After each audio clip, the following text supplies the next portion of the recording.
بسم اللہ الرحمن الرحیم۔ شروع اللہ کے نام سے جو بڑا مہربان اور نہایتی رحم کرنے والا ہے۔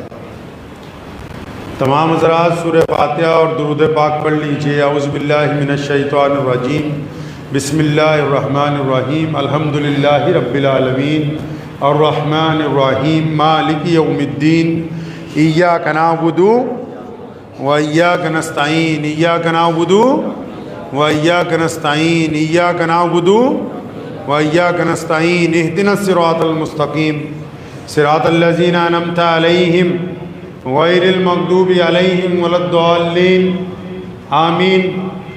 اللهم صل على محمد وعلى آل محمد كما صليت على إبراهيم وعلى آل إبراهيم انکا حمید مجید۔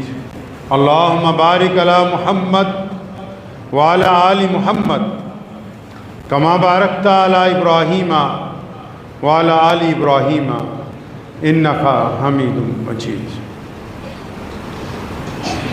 اسلامی سال نو کا پہلا مہینہ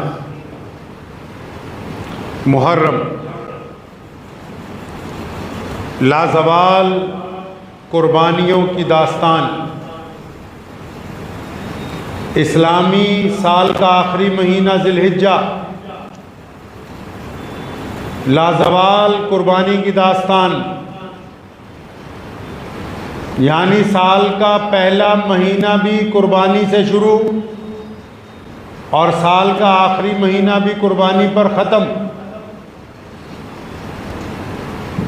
اللہ کے پیارے نبی حضرت محمد رسول اللہ صلی اللہ تعالیٰ علیہ وسلم کی ذات گرامی نے محرم کے یوم عاشوراء کی بڑی فضیلتیں بیان کی، اور اس کے ساتھ ہی اسی دن نبی علیہ السلام کے بعد سیدنا امام حسین رضی اللہ تعالیٰ عنہ کی شہادت جو ہوئی ہے یوم عاشوراء کے دن، کربلا کے میدان میں جو واقعہ پیش آیا وہ قیامت تک کے لیے آنے والے تمام انسانوں کے ایک ایسا سبق ہے، ایک ایسا راستہ ہے کہ جو بھی لوگ اس راستے کو اختیار کریں گے، جو بھی لوگ اس سبق کو پڑھیں گے، ان کی آنے والی نسلیں کبھی بھی ناکام نہیں ہوں گی۔ جو زندہ قومیں ہوتی ہیں وہ اپنی قربانیوں کو، اپنے شہداء کو، ان لوگوں کو جنہوں نے اپنے دین کے لیے، اپنے ملک کے لیے قربانی دی ہوتی، زندہ قومیں ان کو یاد رکھتی ہیں۔ وہ قومیں مردہ ہیں جو اپنے شہداء کو نہیں یاد کر سکتی، اور پوری دنیا کے مسلمانوں کے پاس تو شہداء کی اتنی بڑی وراثت ہے کہ جس کے امام سیدنا امام حسین رضی اللہ تعالیٰ عنہ نے کربلا کے میدان میں آ کے وہ تاریخ ساز کارنامہ انجام دیا کہ اب قیامت تو آ سکتی ہے لیکن سیدنا امام حسین رضی اللہ تعالیٰ عنہ کے اس پیغام کو فراموش نہیں کیا جا سکتا۔ اکثر محرم آتا ہے، بہت سارے لوگ سمجھتے ہیں کہ محرم کے دن، کچھ لوگ سمجھتے ہیں کہ صرف روزے رکھنے ہیں، کچھ لوگ سمجھتے ہیں کہ صرف عبادتیں کرنی ہیں، کچھ لوگ اپنے اپنے طریقے کے ساتھ محرم کے دنوں کو مناتے ہیں۔ لیکن محرم صرف منانے کے لیے نہیں آتا، محرم صرف اس لیے نہیں آتا کہ ان دنوں میں ہم صرف ایک رسم ادا کریں، بلکہ محرم ایک بھولا ہوا سبق یاد کروانے کے لیے آتا ہے۔ سیدنا مولا علی کرم اللہ وجہہ کی لخت جگر نے جو پیغام کربلا کے میدان سے دیا آپ کو شاید پتہ نہیں ہوگا کہ کربلا میں ہوا کیا، ہوا کیوں، وجہ کیا ہے۔ دنیا آج بھی ویسی ہے جیسی پہلے تھی، لیکن آج پیغام حسین رضی اللہ تعالیٰ عنہ پر عمل درآمد کرنے والے لوگ چنندہ ہیں۔ آپ کو پتہ ہے کہ کیا بات تھی؟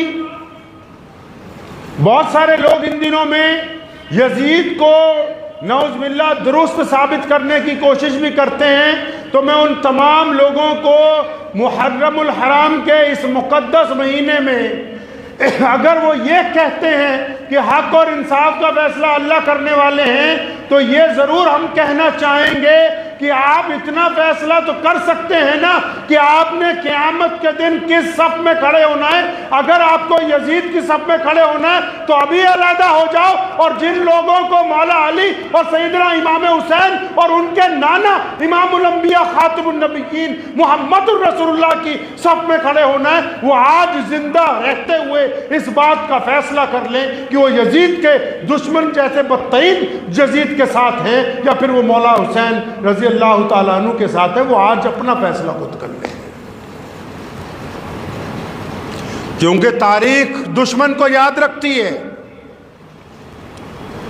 تاریخ کی ایک عادت ہے، اتہاس کی ایک عادت ہے، اتہاس دشمن کو یاد رکھتا ہے، اتہاس دشمن سے کی ہوئی باتوں کو یاد رکھتا ہے، اتہاس دشمنوں سے کی ہوئی جنگوں کو یاد رکھتا ہے، اتہاس دشمنوں سے کیے ہوئے فیصلوں کو یاد رکھتا ہے۔ لیکن دنیا کے کسی دیش کا اتہاس اور دنیا کی کسی قوم کا اتہاس غداروں کو یاد نہیں کرتا،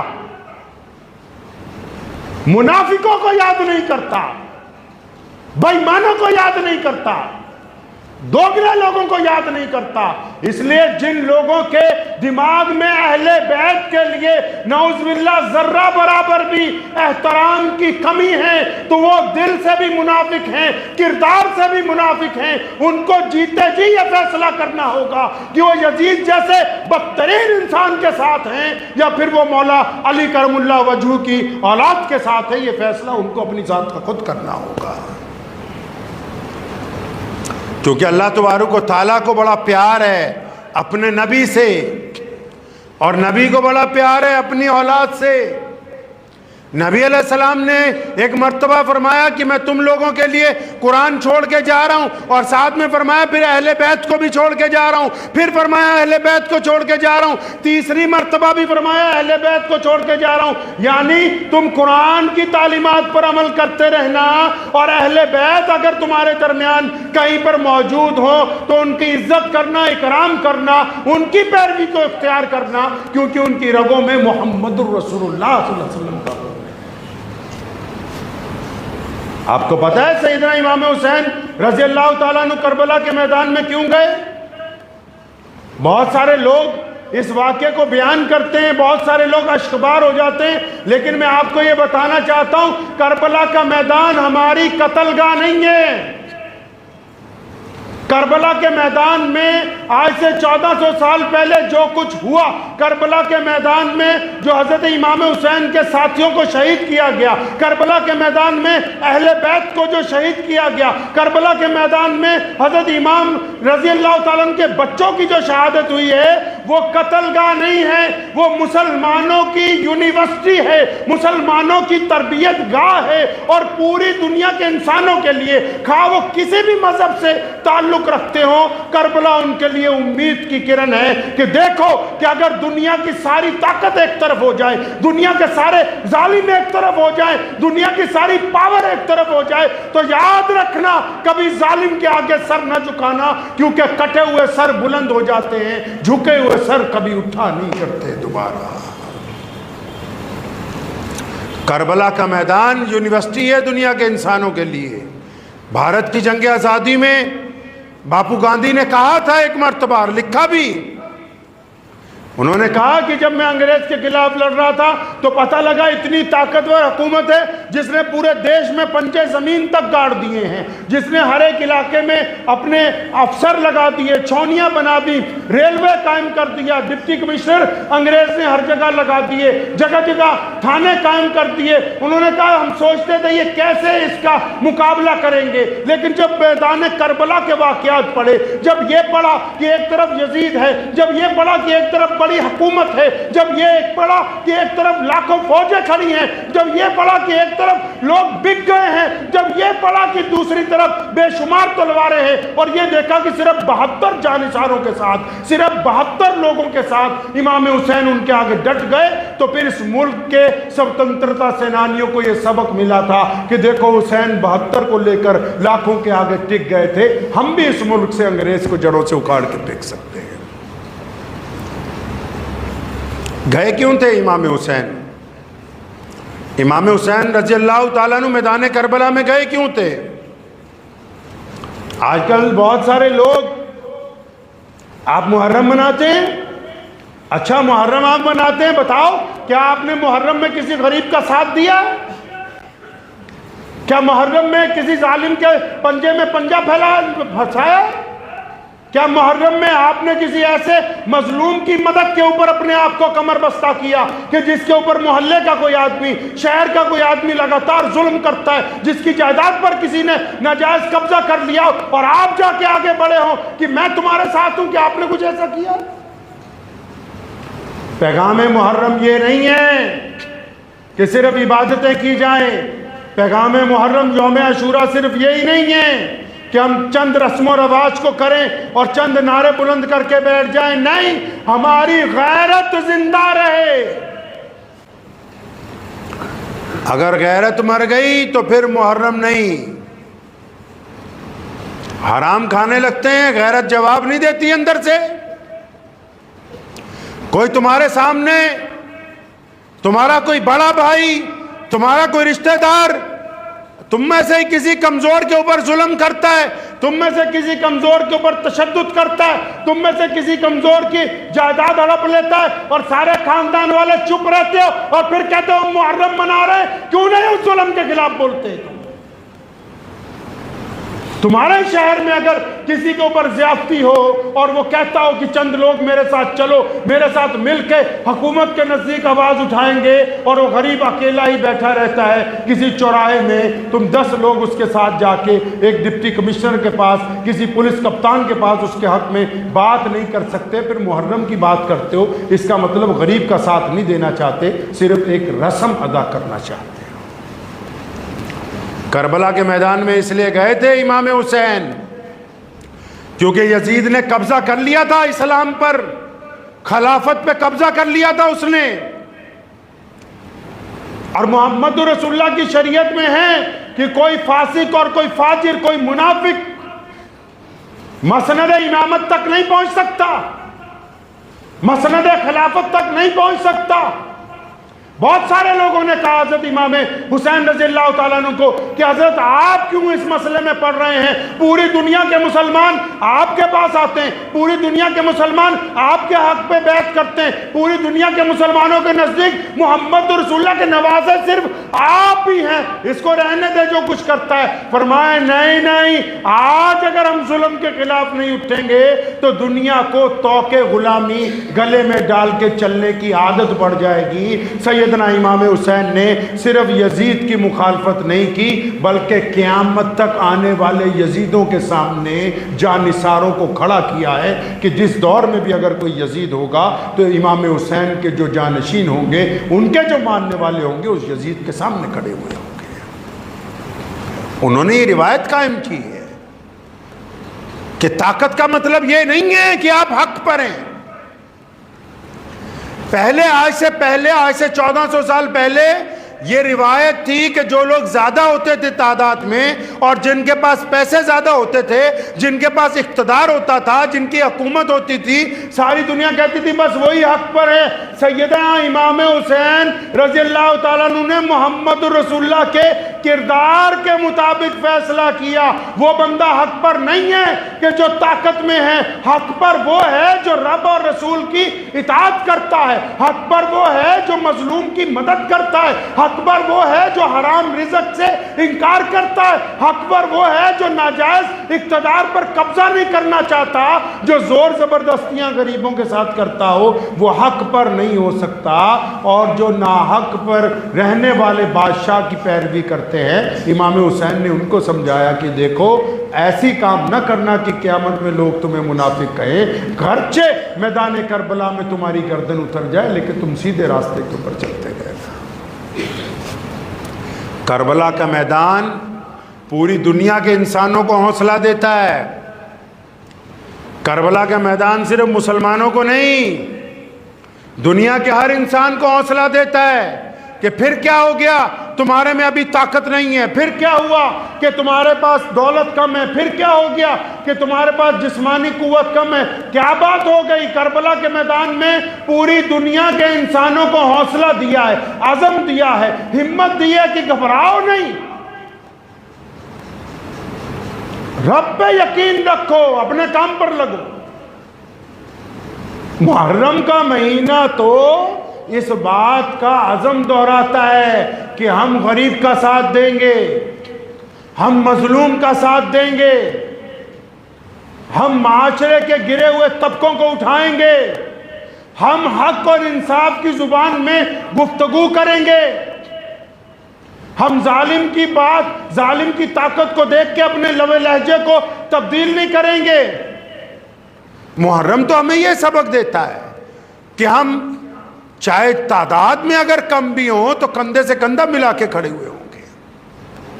محرم کا دن، محرم یوم عاشوراء کا دن جو کربلا کی شہادت کا دن ہے، لوگ کہتے ہیں سیدنا امام حسین رضی اللہ تعالیٰ عنہ اور ان کے بچوں کو پانی نہیں ملا۔ پانی مل جانا کوئی بڑی بات نہیں تھی۔ سیدنا امام حسین نے پانی کے چند قطروں کی خاطر اپنی غیرت کا سودا نہیں کیا۔ بڑی بات یہ ہے کہ انہوں نے پانی کے چند قطروں کی وجہ سے اپنی غیرت کا سودا نہیں کیا، بچوں کی شہادت کو قبول کیا ہے، دشمن کی ناجائز بات کو نہیں مانا۔ دشمن نے کہا بارہا کہ آپ نعوذ باللہ بیعت کر لیجئے اس ظالم کی، انہوں نے انکار کیا۔ مکہ کے گورنر نے بھی یہی کہا کہ آپ بیعت کر لیجئے ظالم کی، انکار کیا۔ لوگوں نے بھی بہت سمجھایا، لیکن سیدنا امام حسین رضی اللہ تعالیٰ عنہ پر ہمارے ماں باپ قربان ہو جائیں، کتنی باعظمت ماں کا بیٹا ہے اور کتنے بڑے عظمت والے باپ کا بیٹا ہے کہ سبحان اللہ کی قیامت تک کے لیے مسلمانوں کو سبق سکھا کے گئے۔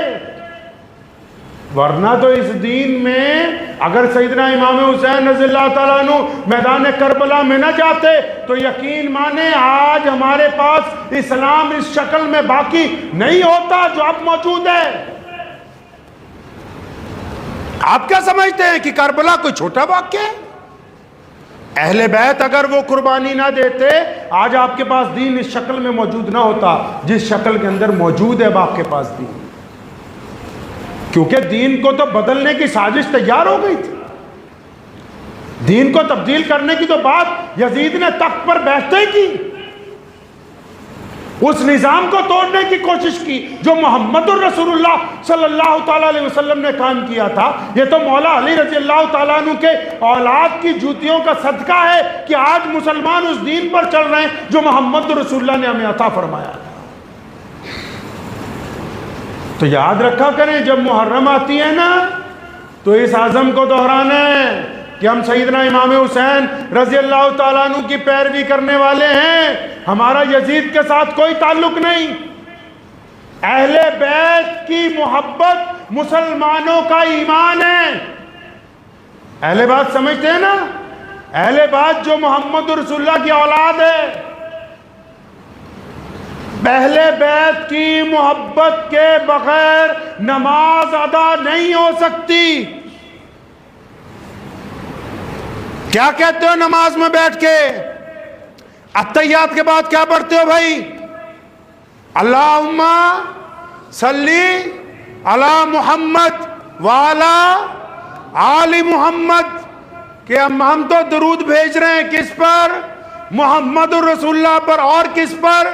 محمد الرسول اللہ کی اولاد پر، ان کے گھر والوں پر، سیدنا امام حسن پر، امام حسین پر، مولا علی کرم اللہ وجہ پر، بی بی فاطمہ پر، محمد رسول اللہ کے گھر والوں پر ہم نماز میں جب تک سلام نہیں بھیج لیتے نماز نہیں ہو سکتی۔ وہ کون سا بدبخت ہے کہ جس کے دل میں ذرہ برابر بھی خیال آ جائے کہ اہل بیت کا میں ساتھ نہیں دے سکتا؟ اہل بیت کی محبت ہمارے ایمان کا حصہ ہے، جب تک وہ دل میں موجزن رہے گی تب تک آپ مسلمان ہیں، اگر وہ دل میں موجزن نہیں ہے تو اس خام خیالی کو اپنے دل سے نکال دیجئے۔ اہل بیت کا مقام امیر المومنین خلیفۃ المسلمین سیدنا عمر بن خطاب رضی اللہ تعالیٰ عنہ، جو اسی محرم کی پہلی تاریخ کو جن کی شہادت ہوئی ہے مدینہ المنورہ میں، جب وہ خلیفہ تھے تو جو مال غنیمت آتا تھا تقسیم کرنے سے پہلے دونوں شہزادوں کو بلایا کرتے تھے، حضرت امام حسن اور حسین رضی اللہ تعالیٰ عنہ کو، اور ان کے سامنے بہترین چیزیں پیش کرنی۔ ایک مرتبہ ان کے بیٹے نے انہیں کہا، خلیفہ کا بیٹا ہے نا، ایک دفعہ بیٹے نے ان سے کہا کہ ابا جی آپ جو سب سے بہترین اشیاء ہوتی ہیں وہ حضرات امام حسن اور حسین رضی اللہ تعالیٰ عنہ کو پہلے پیش کرتے ہیں، جبکہ ہم سب بھی نبی علیہ السلام کے صحابہ میں سے ہیں اور ہم نے اتنی جنگیں محمد رسول اللہ صلی اللہ علیہ وسلم کے ہم رکاب رہ کے لڑی ہیں۔ تو سیدنا عمر فاروق رضی اللہ تعالیٰ عنہ کی آنکھیں اشکبار ہو گئی تھیں اور فرمانے لگے اللہ اکبر، تیرے دل میں یہ خیال آیا کیسے کہ تو امام حسین اور حسن کے نعوذ باللہ قابل ہے؟ تو یہ تو بتا کہ تیرا باپ کون ہے؟ فرمایا آپ ہیں۔ تو فرمایا ان کا باپ کون ہے؟ ان کا باپ شیر خدا علی مرتضیٰ ہے۔ وہ تیری ماں کون ہے؟ ان کی ماں فاطمۃ الزہرا محمد الرسول اللہ کی لخت جگر ہے۔ اور تیری نانی کون ہے؟ ان کی نانی سیدنا خدیجہ الکبریٰ رضی اللہ تعالی عنہا ہے۔ اور تیرے نانا کون ہے؟ لیکن ان کے نانا پیغمبر اعظم محمد الرسول اللہ صلی اللہ تعالی علیہ وسلم ہے۔ کھیلتے ہوئے بچپن میں ایک مرتبہ صرف سیدنا امام حسین رضی اللہ تعالیٰ نے عمر رضی اللہ تعالیٰ کے بیٹے کو بچپن میں کھیلتے ہوئے کہا تھا، بچے آپس میں کسی بات پر گفتگو کر رہے تھے، فرمایا جاؤ جاؤ اپنے باپ کو جا کے کہہ دو کہ وہ ہمارا غلام ہے۔ اور عمر اس وقت خلیفہ تھے، اور خلیفہ بھی وہ جن سے پوری دنیا کے حکمران کانپتے۔ تو بچہ گیا فوراً کہ ابا جی وہ جو حسین ہے رضی اللہ تعالیٰ عنہ وہ آپ کو اپنا غلام کہتے ہیں۔ سیدنا عمر رضی اللہ تعالیٰ عنہ اٹھ کے بیٹھ گئے، فرمایا اچھا بیٹا انہوں نے مجھے اپنا غلام کہا؟ ہاں ابا جی انہوں نے غلام کہا۔ اب بچہ یہ سمجھ رہا ہے کہ شاید صحیح جگہ آ کے بات پہنچ گئی، تو فرمایا بچے واپس جا بھاگ کے ان کو بولو کہ صرف زبان سے ہی کہتے ہو کہ لکھ کے بھی دے سکتے ہو، کہ صرف کہتے ہی ہو کہ لکھ بھی دو گے۔ بچہ پھر آیا کہ لو جی اب تو سند بھی چاہیے تاکہ پھر اس کے بعد میں فیصلہ ہوگا، کیوں کہا؟ تو اس نے جا کے سیدنا امام حسین رضی اللہ تعالیٰ عنہ ابھی بچے ہی ہیں اور ان کے ہم عمر ہی ہیں، جا کے کہا کہ آپ صرف زبان سے ہی کہتے ہیں، لکھ کے بھی دے دیں گے، وہ محمد رسول اللہ صلی اللہ علیہ وسلم کے نواسے ہیں۔ وہ فرمایا 10 بار لکھوا لے۔ فرمایا لکھ دو۔ انہوں نے اٹھایا ایک رکا، اس پہ لکھ دیا کہ عمر ہمارا غلام ہے۔ وہ بچہ خوشی سے رکا لے کے واپس آیا کہ ابا کو بتانا ہے، کیونکہ پہلے گیا تھا اسی مقصد کے لیے کہ شاید میری بات بن جائے۔ اب وہ جب رکا لے کے پہنچا ہے تو امیر المومنین نے رکا پکڑا، اس کو چوما، آنکھوں سے لگایا، رونے لگے۔ فرمایا اے میرے بچے جب میرا انتقال ہو جائے تو یہ رکا میرے کفن میں رکھنا، تاکہ کل قیامت کے دن عمر کھڑا ہو کے اعلان کر سکے کہ عمر ابن خطاب جو ہے وہ سیدنا امام حسین کا غلام ہے، تاکہ کہہ سکے ہم قیامت کے دن کہ ہم اس گھرانے کے غلام ہیں۔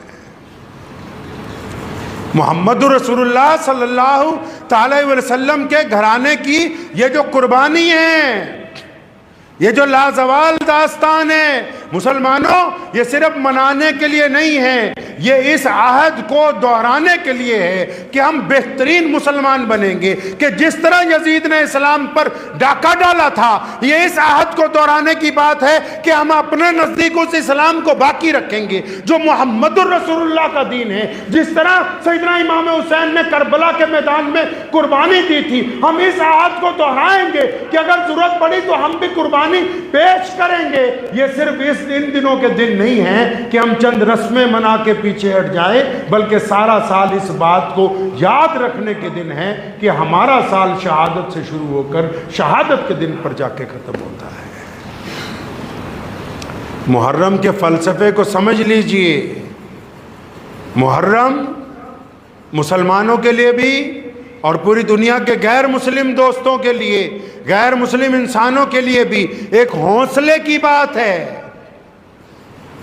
کچھ چیزیں ایسی ہوتی ہیں نا جن کو ہم دیکھتے ہیں خوشی ملتی ہے، کچھ چیزیں ایسی ہوتی ہیں جن کو ہم دیکھتے ہیں تو ہمیں حوصلہ محسوس ہوتا ہے۔ تو یہ کربلا کا میدان حوصلہ دیتا ہے نا پوری دنیا کے لوگوں کو، چاہے وہ کسی بھی مذہب سے تعلق رکھتے ہیں، ان کو حوصلہ دیتا ہے کہ ڈرنے کی ضرورت نہیں ہے، خوفزدہ ہونے کی ضرورت نہیں ہے، پریشان ہونے کی ضرورت نہیں ہے۔ کربلا کا میدان یہ بات سمجھاتا ہے، آپ کو یہ بات یاد دلاتا ہے کہ آپ کربلا کے میدان کے واقعات کو یہ سمجھ کے سنیں کہ سیدنا امام حسین رضی اللہ تعالیٰ عنہ کا فلسفہ کیا ہے، وہ چاہتے کیا ہیں لوگوں سے، ان کی منشا کیا ہے۔ جو خطبہ انہوں نے دشمن کے سامنے دیا، اگر پہاڑوں کو دیتے پہاڑ ریزہ ریزہ ہو جاتے۔ جو خطبہ امام حسین رضی اللہ تعالیٰ عنہ نے کربلا کے میدان میں دیا ہے، اس بات کو یاد رکھا کریں۔ ایک بات میں محسوس کرتا ہوں، سنی مسلمانوں کو کہنا چاہتا ہوں، خاص کر کے سارے ہی، چاہے وہ دیوبندی ہیں، چاہے وہ بریلوی ہیں، چاہے اور کسی طبقے کے ساتھ رکھتے ہیں، ٹھیک ہے اہل بیت سے آپ لوگ بھی بڑی محبت کرتے ہیں، لیکن محرم کے دنوں میں وہ احترام باقی نہیں ہے کئی لوگوں میں جو ہونا چاہیے، وہ احترام نہیں باقی جو ہونا چاہیے۔ اہل بیت کا احترام ہمارے ایمان کا حصہ ہے۔ آج کل تو حیرت کی بات یہ ہے کہ کچھ لوگ جو اپنے آپ کو کہتے ہیں کہ ہم محرم منانے جا رہے ہیں، اور نعوذ باللہ ان کے جسم میں نشہ داخل ہو جائے تو ان کے لیے یہ ڈوب مرنے کا مقام ہے۔ ان سے بہتر تو پھر وہ شیعہ حضرات ہیں جو اس ادب کو ملوث تو رکھے ہوئے ہیں۔ آپ کس انداز کے ساتھ محرم کو سڑکوں کے اوپر اتر رہے ہیں کہ دیکھنے والوں کو یہ محسوس ہو رہا ہے کہ دیکھو یہ کسی ادب کے دائرے میں نہیں ہے۔ اہل بیت کا ادب جو ہے وہ نہایت ضروری ہے۔ اہل بیت کے ادب کے لیے ضروری ہے کہ آپ باوضو ہوں، اہل بیت کے ادب کے لیے ضروری ہے کہ آپ کے زبان پر درود پاک کا ورد ہو، اہل بیت کے اس وقت ادب کے لیے ضروری ہے کہ نماز کو اس کے وقت پر ادا کیا جائے۔ اور آج کل تو اللہ معاف فرمائے، ابھی ایک صاحب نے ایک ویڈیو کلپ دکھایا تو اس میں ایک بڑے گھرانے کے مولانا صاحب اسٹیج پر بیٹھے ہوئے اور پیچھے ان کے نام کے آگے لکھا ہوا اولاد رسول، نعوذ باللہ۔ ارے پیارے پیغمبر محمد رسول اللہ صلی اللہ تعالیٰ علیہ وسلم کی اولاد ہونا کوئی معمولی بات نہیں ہے۔ سیدنا امام احمد رضا خان بریلوی رحمۃ اللہ علیہ کے واقعات میں لکھا ہے ایک جگہ کہ ان کے گھر کے پاس سید صاحب ایک رہتے تھے، تو اچانک ایک دن ان کے گھر آیا کرتے تھے اکثر بیٹھک میں، اچانک ایک دن آئے تو اندر ان کے گھر کی خواتین بھی تھیں، تو فوراً معذرت کہتے ہوئے واپس آئے۔ تو حضرت نے خواتین کو پہلے پردے میں بھیجا، پھر سید صاحب کو بلایا، پھر سارے گھر والوں کو کہا کہ غلطی ہماری تھی کہ ہم لوگ پردے میں اس وقت نہیں تھے، لیکن حضرت نے کیوں معذرت کی؟ معذرت کرنا تو ہمارا کام ہے، یہ اہل بیت کا مقام ہے کہ اتنا بڑا آدمی اپنے گھر والوں کو کہہ رہا ہے کہ اب تم دوبارہ معذرت کرو۔ اور کئی جھوٹے اہل بیت بن گئے، نعوذ باللہ کئیوں نے جھوٹے اہل بیت بننے کی کوشش کی ہے. یاد رکھو محمد الرسول اللہ صلی اللہ تعالی وسلم کے جو اہل بیت ہیں ان کی جو روش ہے, ان کا جو طریقہ ہے, دنیا کا کوئی بھی آدمی اس درجہ تک نہیں پہنچ سکتا جو درجہ اللہ تبارک و تعالیٰ نے ان کو عطا کر دیا. سنو اہل بیت کی پہلی خاصیت, جو محمد الرسول اللہ کی اولاد میں سے ہوتے ہیں وہ بے خوف ہوتے ہیں. جو محمد الرسول اللہ کی اولاد میں سے ہوتے ہیں وہ کبھی کسی سے زکوٰۃ نہیں لیتے. جو محمد الرسول اللہ کی اولاد میں سے ہوتے ہیں ان کے چہرے پر نگاہ نہیں ٹکتی, کیونکہ وہ سید ہوتے ہیں. جو محمد الرسول اللہ صلی اللہ علیہ وسلم کی اولاد میں سے ہوتے ہیں وہ لوگوں کی چمچہ گریاں نہیں کرتے. محمد رسول اللہ کی اولاد میں سے ہونا دنیا کا سب سے بڑا اعزاز ہے. کسی کے بینر پر لکھنے سے کوئی اولاد رسول نہیں بن سکتا ہے. لیکن ادب تو مسلمان اس لیے کر لیتے ہیں بس. میرے والد شیخ الاسلام مولانا حبیب الرحمن لدھیانوی رحمۃ اللہ علیہ ایک واقعہ ہمیں سنایا کرتے تھے. فرماتے تھے کہ اللہ والے تھے بہت بڑے بزرگ, تو ان کے پاس ایک بندہ چلا گیا. اس نے جاتے ہی ان کو کہا کہ جناب میں سید ہوں. وہ اللہ والے فوراً اپنی جگہ سے اٹھ کے کھڑے ہوئے, اس کا ہاتھ پکڑ کے چوما اور اپنی گدی پہ بٹھایا. اب کیونکہ اللہ کا ولی کامل تھا, وہ 5 منٹ وہ بندہ گدی پہ بیٹھا, اٹھ کے کھڑا ہو گیا. اگر جی حضرت میں نے تو جھوٹ بولا تھا کہ میں سید ہوں, میں نے تو جھوٹ بولا تھا کہ میں سید ہوں. تو اس اللہ والوں نے دوبارہ اس کا ہاتھ پکڑا, پھر چوما. فرمایا پتہ ہمیں بھی تھا کہ تم جھوٹ بول رہے ہو, اور لیکن تم نے نام کس کا لیا یار؟ نام محمد الرسول اللہ کا لیا ہے. اس نام کا ہی اتنا ادب ہے کہ ہم اپنی گدی چھوڑ دیں. اس نام کا ہی اتنا ادب ہے کہ ہم اٹھ کر کھڑے ہو جائیں. اس نام کا اتنا ادب ہے کہ ہم تمہیں کھڑے ہو کر سلام پیش کریں, کیونکہ نام ہی تم نے محمد الرسول اللہ صلی اللہ علیہ وسلم کا. تو مسلمانوں, محرم کے اس مہینے کی جتنی خاصیتیں ہیں, چاہے یوم عاشوراء کی فضیلت ہو, محمد رسول اللہ نے جو حدیث میں بیان کی ہے, اور پھر اہل بیت کی محبت ہو, اور پھر میدان کربلا کا پیغام ہو, اس بات کو ذہن نشین کر لیں کہ اگر ہمارا کردار اگر بولتا ہے تو ہم محرم منا رہے ہیں.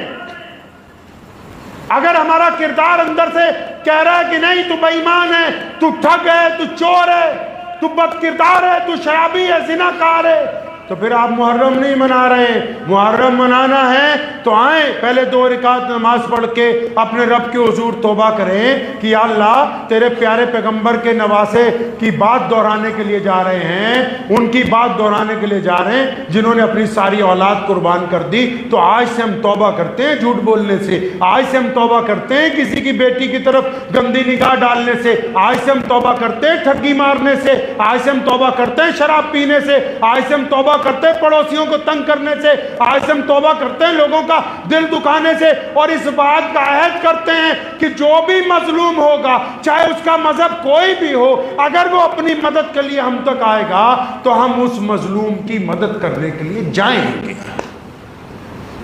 تو محرم ہے. اگر ہے یہ ارادہ ہے تو محرم ہے. پھر ہم محرم منا رہے ہیں. اگر دل میں یہ ارادہ ہے تو آپ محرم منا رہے ہیں, اور اگر دل میں صرف یہی ارادہ ہے کہ چند پیسے خرچ کر دینے, تھوڑا سا وقت لگا دینا ہے, تو آپ محرم نہیں منا رہے, آپ اپنے آپ کو دھوکہ دے رہے ہیں.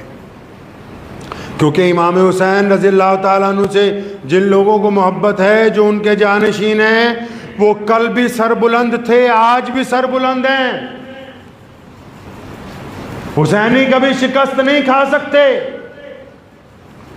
وہ کل بھی عظمت والے تھے, قیامت تک عظمت والے رہیں گے, کیونکہ یہ امام حسین رضی اللہ تعالیٰ عنہ نے انہیں سکھا دیا کہ قیامت تک اس دین کو کیسے قائم رکھنا, کہ دین میں عزاداری نہیں چلے گی کسی کی, کوئی اس میں چودھری نہیں بن سکتا.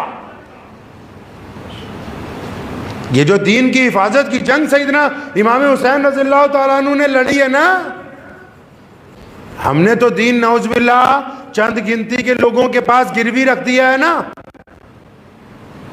ہم نے دین اپنے ہی چند سرمایہ داروں کے پاس نعوذ باللہ گروی رکھ دیا. یزید بھی انہی میں سے تھا جو سمجھ رہا تھا کہ دین کو میں نے اپنے انڈر لے لیا اور یہ اب دین میرے پاس گروی رکھا گیا ہے. لیکن قربان جاؤں امام حسین رضی اللہ تعالیٰ عنہ پہ کہ جنہوں نے یہ رسم قائم کر دی کہ کوئی بھی بندہ دین کے اوپر قابض نہیں ہو سکتا. کوئی بھی بندہ دین پر قابض نہیں ہو سکتا، چاہے وہ بڑے سے بڑا خلیفہ ہو، چاہے وہ بڑے سے بڑا مولوی ہو، چاہے وہ بڑے سے بڑے ادارے کا محتمم ہو، چاہے وہ بڑے سے بڑے مسلمانوں کا ممبر پارلیمنٹ ہو. کوئی بھی بندہ دین کے اوپر قابض نہیں ہو سکتا. اپنی مرضی سے کوئی اس دین کو ادھر ادھر نہیں کر سکتا. یہ دین اسی روش پر چلے گا جو محمد الرسول اللہ صلی اللہ علیہ وسلم نے قائم فرمائی. یہ کربلا کا پیغام ہے اور اس پیغام کو بالکل یاد رکھیے گا. یہ جو دن جا رہے ہیں بڑے مقدس دن ہیں. اللہ سے مانگیں، کثرت سے درود پڑھیں، اہل بیت کے اوپر درود بھیجیں اور اپنے گناہوں کی معافی مانگیں اور اپنے رب کے ساتھ اپنے رب کی رضا کو حاصل کریں. یہ بڑے دن مقدس دن ہیں. ان دنوں کو یاد کیجئے جب ان دنوں میں کربلا کے میدان میں امام حسین پہنچے. شدت کے دن. ان واقعات کو اپنے بچوں کو سناؤ، اپنے گھر والوں کو سناؤ، اپنے غیر مسلم ہندو سکھ دوستوں کو وہ واقعات سناؤ. وہ قصہ نہیں ہے، کہانی نہیں ہے، وہ ایک سبق ہے جو دنیا کو پڑھایا جانا ضروری ہے. وہ ایک واقعہ نہیں ہے، وہ ایک راستہ ہے جو دنیا کو روشنی کی طرف لے کے جاتا ہے. تو اس لیے ان واقعات کو یاد رکھنا، ان کے متعلق پڑھنا، ان کے متعلق سننا، یہ سارے کا سارا نیکی کا کام ہے. اہل بیت کی فضیلت کو سننا، اہل بیت کے لیے دعائیں کرنا، اہل بیت کے اوپر درود بھیجنا، یہ تمام کی تمام اچھے لوگوں کی باتیں ہوتی ہیں. تو ان دنوں کو بالکل ذہن نشین کر لیجئے کہ جب محرم آئے گا ہم اپنے کردار کے ساتھ انشاءاللہ محرم منائیں گے انشاءاللہ. دعا کیجیے اللہ کریم مجھے بھی اور آپ سب کو ان باتوں پہ عمل کی توفیق عطا فرمائے. وآخر دعوانا ان الحمدللہ رب العالمین.